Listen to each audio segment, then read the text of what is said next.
All right, welcome back to the Jazz Piano School podcast. My name is Brendan Lowe, creator and founder of Jazz Piano School. This is going to be episode number 215. Now, in this particular episode, you're going to get part one of a two-part series on block chords.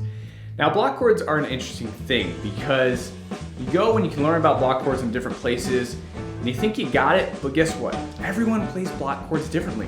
Errol Garner played block chords differently than Oscar. Then Bill Evans, right? Then Benny Green, all these different people, George Shearing. So Sterling Koza, one of our amazing educators on the Jazz Piano School team, is going to help you with block chords. He's going to talk to you about all the details, all the specific nuances that you're going to need to add into your block chords to make them sound amazing. So this is going to be part one, and then he's going to expand upon this in part two, coming to you in about 2 to 3 weeks. All right? Hope you guys enjoyed this. Let's dive right in. Here we go. Hey everybody, this is Sterling Koza here for jazzpianoschool.com. In today's podcast, we're going to be covering block chords. I often get asked, how do I get started playing block chords? It's such an iconic sound on the piano. Dating back to the 40s and 50s, pianists like George Shearing and Nat King Cole made these popular.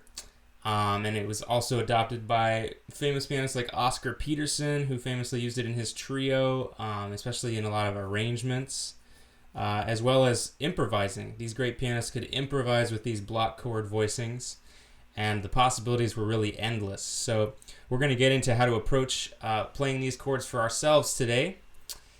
And we're going to start with a very basic harmonization, and this comes out of the big band sound. So when I think about these chords, I think about the piano as an instrument emulating the sound of a big band, perhaps a saxophone section. So if we imagined a saxophone section, usually those have about 5 voices, and we can play 5 voices on the keyboard. And here's sort of a major 6 sound that we could hear a saxophone section playing. So this is a pretty typical voicing that you might hear.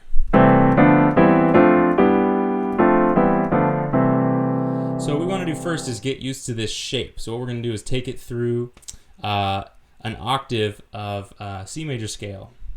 So we're looking at a C major 6 shape. We've got a couple thirds stacked with a second in between and a third on top.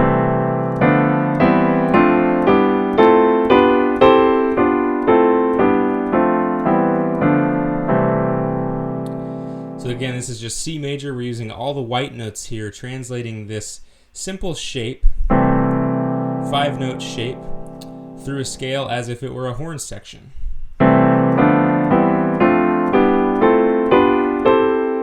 And we can even improvise with this a little bit.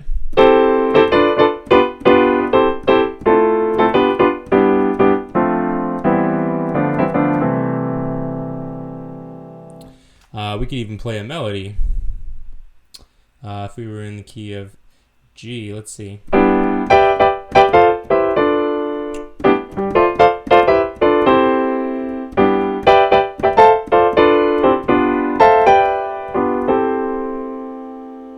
That tune is Paper Moon. It's only a Paper Moon.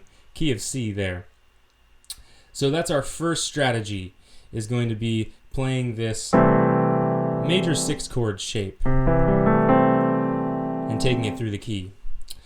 Now, the next thing we're going to do is slightly more advanced, and it would be adding some different chord shapes. So we had C major 6 first to harmonize this lovely C chord.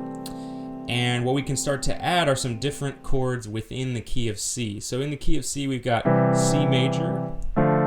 If we went up the scale, we have D minor and E minor.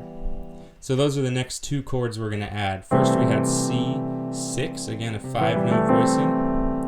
We're going to add another 5-note voicing, this time D minor, but we're going to add the 7th. So D minor 7.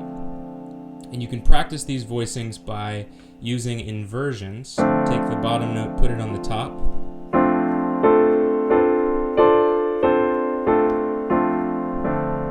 So again, this is all white notes. We're all in the key of C, diatonic chords here. D minor 7.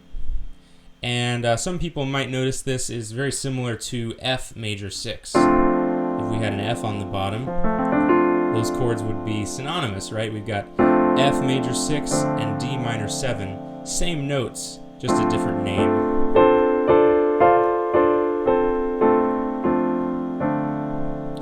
And the next chord we'll add is E minor 7. And all of its inversions. And again, we could call this one G6 if we wanted to. Same notes, different name.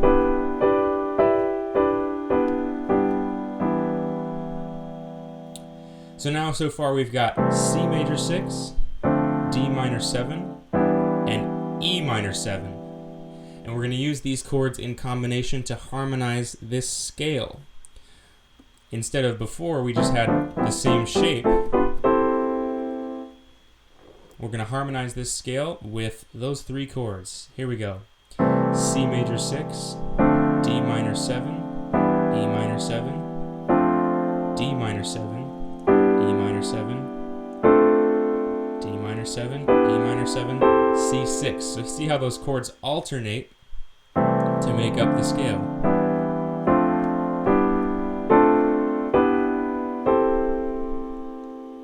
You might notice that it starts to sound a little more organized. Here's number 1, our first version.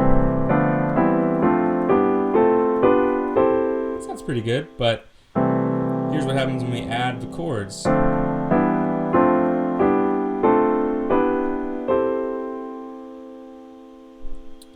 So things start to get a lot more organized, and we can use those chords to our advantage to harmonize melodies.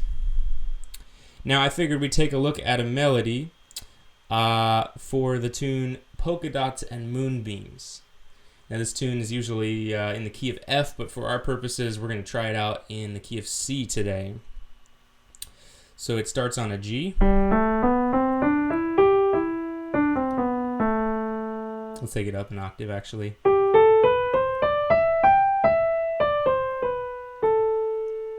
So what would that sound like if we just used our first version, the major 6 shape?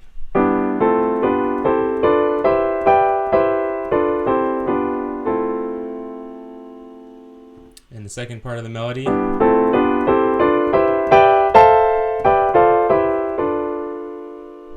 So it's all sounding pretty okay. A little bland though. Let's try adding some of those chords.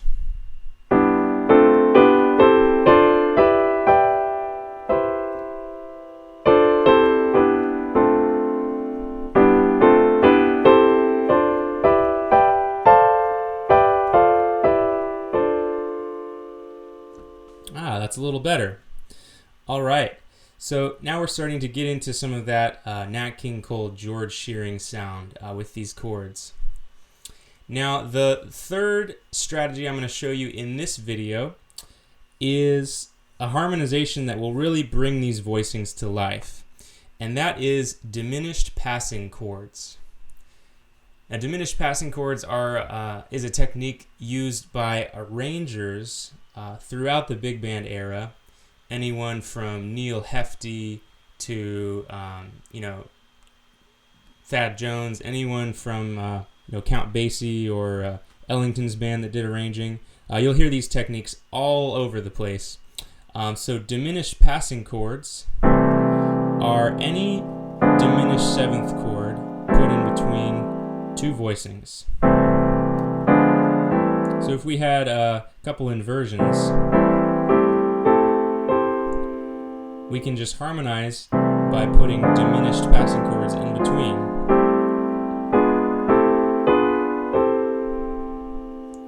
So if I had C major 6, I would play D diminished 7.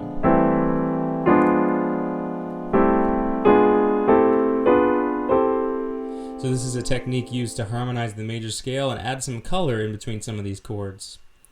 We can do the same thing between D minor 7 inversions. This time we'll use E diminished 7.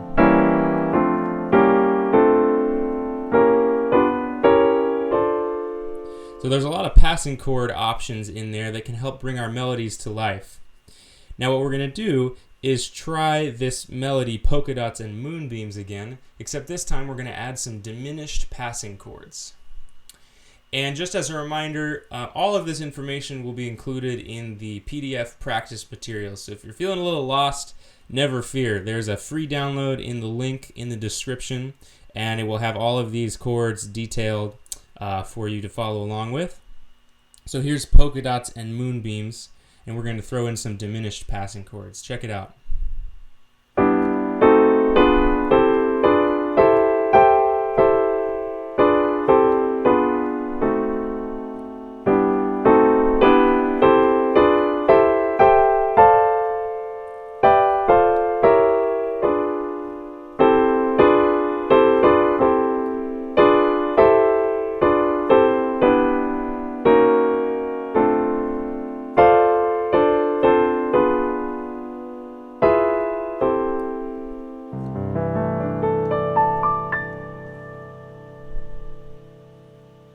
Okay, those diminished passing chords really make a nice sound. So I hope you enjoyed this first part of Block Chords tutorial, and I hope you'll tune in with me for the next one.